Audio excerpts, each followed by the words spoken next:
बिस्मिल्लाहिर्रहमानिर्रहीम। Hello students, आज हम 10th क्लास का फिज़िक्स जिसका chapter number 10 simple harmonic motion and waves start कर रहे हैं। और आज का पहला जो टॉपिक है हमारा simple harmonic motion, what is mean by SHM, ये स्टार्ट करेंगे। स्मार्ट सिलेबस को हम फॉलो करेंगे। तो सिंपल हार्मोनिक मोशन को समझने से पहले आपने एक टॉपिक 9th में भी पढ़ के आए हैं जिसको हम बोलते थे oscillatory motion. What is mean by oscillatory motion या वाइब्रेटरी मोशन। पहले अगर आप इसको क्लियर कर लें तब जाके आपको ये समझ आएगा। देखिए, हर simple harmonic motion oscillatory motion ही होता है क्योंकि इसी का ही सब टाइप्स में आ जाते हैं, लेकिन तमाम वाइब्रेटरी मोशन को हम सिंपल हार्मोनिक मोशन नहीं कह सकते। तो पहले डिफाइन करते हैं वाइब्रेटरी मोशन। इसको आपने पढ़ा हुआ है कि जिस तरह से to and fro motion, to and fro motion. मान लो यहाँ पे हमने एक एग्जांपल भी दिया है सिंपल पेंडुलम का। ये अपने फिक्स पॉइंट के गिर्द बार बार चक्कर लगा रहे हैं, तो ये वाइब्रेटरी मोशन होगा। लेकिन ज़रूरी नहीं है कि सिंपल हार्मोनिक मोशन भी हो, तो उसके लिए कुछ कंडीशंस है। उस कंडीशन को फुलफिल करेगा तो ये सिंपल हार्मोनिक मोशन हो सकते हैं। तो इस बात को प्रूव करने से पहले फिर हम इसका पहले डिफाइन देखते हैं, what is mean by SHM। तो पहले डेफिनेशन के बाद फिर हम इसकी एक्सप्लेनेशन और इसकी कैरेक्टरिस्टिक पे आ जाते हैं। पहले डिफाइन सुन लो। यहाँ पे लिखा है, मैंने ऑलरेडी लिख के रखा है, simple harmonic motion is a special type of periodic motion. Periodic motion मतलब क्या होता है, यही ऑसिलेटरी मोशन है। Where the restoring force on the moving object is directly proportion to the displacement and always act towards the mean position. उन तमाम oscillatory motion को हम सिंपल हार्मोनिक मोशन तब कहेंगे जब एक्सेलरेशन और ये जो डिस्प्लेसमेंट यहाँ से इधर तय करके आ रहे हैं वो डायरेक्टली प्रोपोर्शन हो। यानी एक्सेलरेशन के डिस्प्लेसमेंट आप इंक्रीज करो, एक्सेलरेशन भी साथ इंक्रीज करे, जबकि इसका जो रिस्टोरिंग फोर्स है वो हमेशा मेन पोजीशन की तरफ हो। ये जो फोर्स है वो हमेशा मेन पोजीशन की तरफ उसको खींचे, तो जाकर हम उस ऑब्जेक्ट को सिंपल हार्मोनिक मोशन कह सकते हैं। तो इसके कंडीशंस हम इसी बात को बाद में जाकर न्यूमेरिकली प्रूफ कर लेंगे। तो एग्जांपल समझते हैं सिंपल हार्मोनिक मोशन का। कुछ एग्जांपल्स हम देखते हैं यहाँ पे कौन कौन से एग्जांपल हो सकते हैं सिंपल। पहला एग्जांपल जो आपके बुक में भी है और स्मार्ट सिलेबस का हिस्सा भी है वो है mass attached to a spring. Spring के साथ मास अटैच है और वो वाइब्रेट कर रहा एक हॉरिजॉन्टल टेबल पर, वो सिंपल हार्मोनिक मोशन होगा। दूसरा एग्जांपल अगर आप बात करें तो ये यहाँ पे गिवन भी है सिंपल पेंडुलम। सिंपल पेंडुलम भी एग्जांपल है सिंपल हार्मोनिक मोशन का। इन दोनों को हमने डिटेल में पढ़ना है। इसको पढ़ने से पहले हमने इसके कुछ कैरेक्टरिस्टिक्स जहन में रखना है, तो जाकर आप एग्जांपल क्लियर हो सकते हैं। तो हम पहले इसका कैरेक्टरिस्टिक डिस्कस कर लेते हैं, उसके बाद हम आ जाते हैं इनके एग्जांपल को एक्सप्लेन करेंगे। तो आप इसको हेडिंग देंगे कैरेक्टरिस्टिक्स।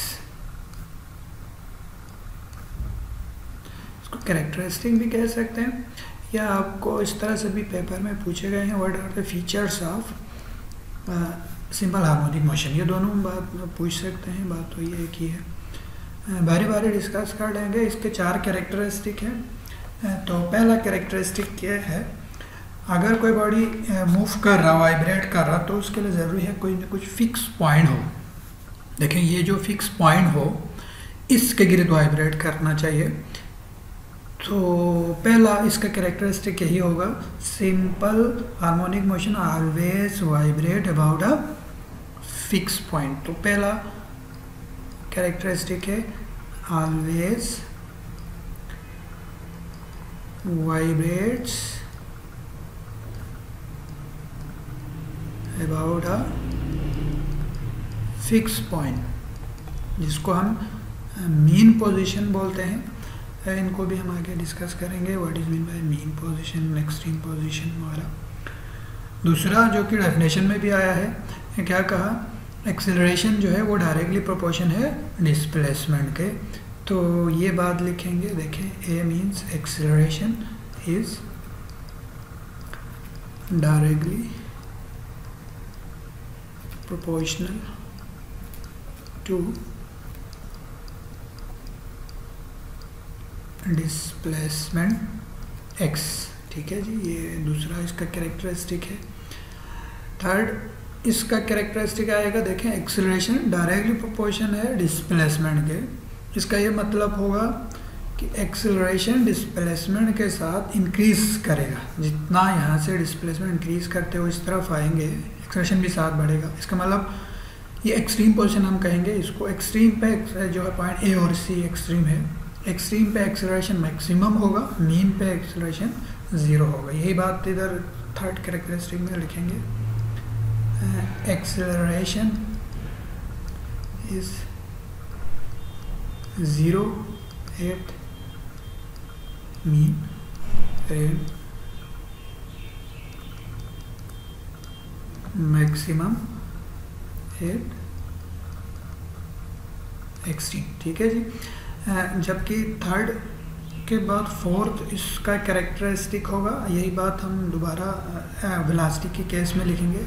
मान लो ये जो बॉल है, आप इसको यहाँ से इसको छोड़ दो तो ये इस तरह मूव करके आएगा यूँ, तो हर लम्हा इसकी वेलोसिटी इंक्रीज करेगा, इंक्रीज करके यहाँ पे आकर इसका वेलोसिटी मैक्सिमम होगा, फिर इस तरह ट्रेवल करके आएंगे, वेलोसिटी डिक्रीज करते हुए यहाँ पे रुक जाएगा, फिर वापस आएगा। इसका मतलब मीन पे वेलोसिटी जो है वो मैक्सिमम है, एक्सट्रीम पे 0 है, एक्सेलरेशन के बिल्कुल उलट होगा।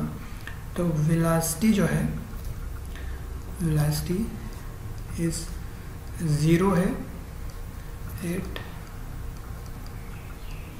एक्सट्रीम पे एंड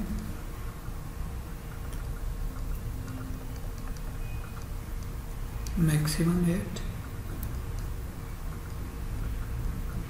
मीन पोजीशन। ठीक है, ये इसके 4 कैरेक्टरिस्टिक्स हैं जो कि पूछते रहते हैं, तो इसको आपने याद करना है। उसके बाद इससे रिलेटेड कुछ टर्म्स है, उस टर्म्स को हम डिस्कस कर देखें। Terms associated with simple harmonic motion में इसके कोई 3-4 टर्म्स है, जिसको आपने 9th में भी इसका डेफिनेशंस पढ़ के आए हैं। जस्ट डिफाइन ही याद करना है। 4 टर्म्स हम डिस्कस करेंगे।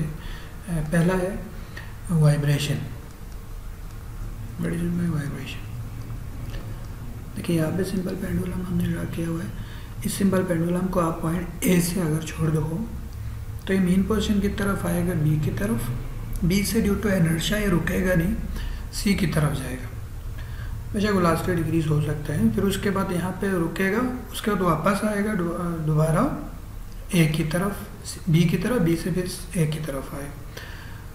तो इस एक राउंड ट्रिप को यहाँ ए से चला, सी पर गया, सी से दोबारा वापस ए तक आया, इस एक कंप्लीट राउंड ट्रिप को हम 1 वाइब्रेशन मानते हैं। तो इसका डेफिनेशन क्या होगा? 1 complete round trip of vibrating body is known as क्या होगा जी? वाइब्रेशन होगा। नेक्स्ट है इसका दूसरा, इसका जो कैरेक्टरिस्टिक होगा वो है टाइम पीरियड।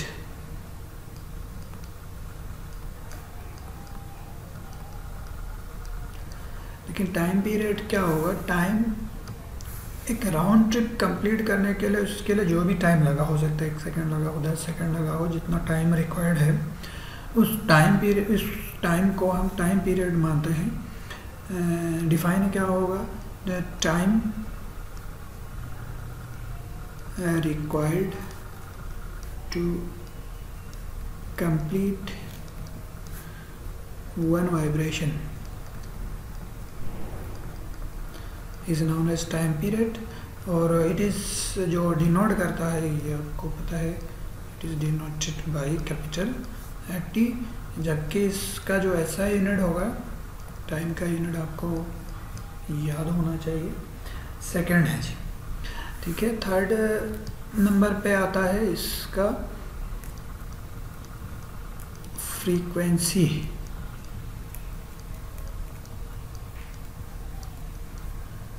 फ्रीक्वेंसी क्या है जी? फ्रीक्वेंसी बिल्कुल टाइम पीरियड का रेसिप्रोकल है, इसका उलट है।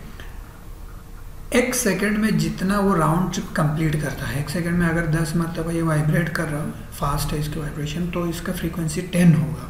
अगर एक सेकंड में ये 10-20 मरतबा वाइब्रेट कर रहा तो इसका फ्रीक्वेंसी 20 होगा। तो नंबर ऑफ वाइब्रेशन है, ये तादाद है। तो इसका डेफिनेशन कुछ इस तरह से होगा, नंबर ऑफ वाइब्रेशंस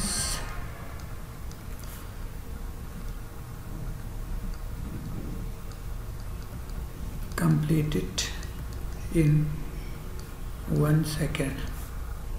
एक सेकेंड के अंदर जितने वाइब्रेशन कंप्लीट करेगा ये इसका फ्रीक्वेंसी मानते हैं, और इसको डिनोट करता है, it is denoted by small F. और ऐसा यूनिट इसका, ऐसा यूनिट इज़ हर्ट्ज है, एक साइंटिस्ट के नाम पे रखा है, जिसको पर सेकेंड भी मानते हैं।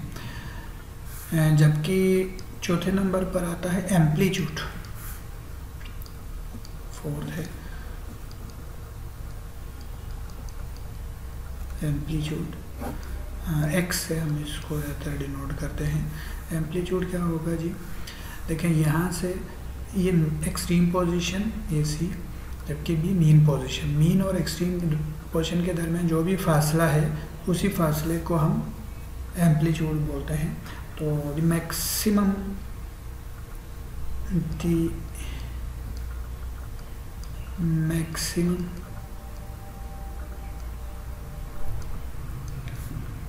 displacement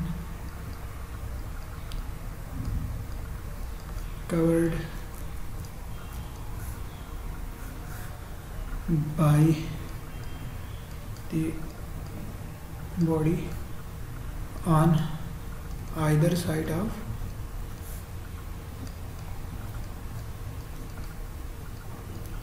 mean position. Mean position की तरफ जितना उसने मैक्सिमम जो डिस्टेंस तय किया है, उस डिस्टेंस को हम एम्पलीट्यूड मानते हैं। तो ये सिंपल से डेफिनेशंस थे। तो यहीं पे हम लेक्चर को क्लोज करते हैं। इंशाल्लाह नेक्स्ट लेक्चर में हम यहाँ से आगे इसके एग्जांपल्स सिंपल हार्मोनिक मोशन को उसको डिस्कस करेंगे। आई होप आपको समझ आ गया होगा। नेक्स्ट लेक्चर में दोबारा हाजिर होंगे, तब तक के लिए खुदा हाफिज़।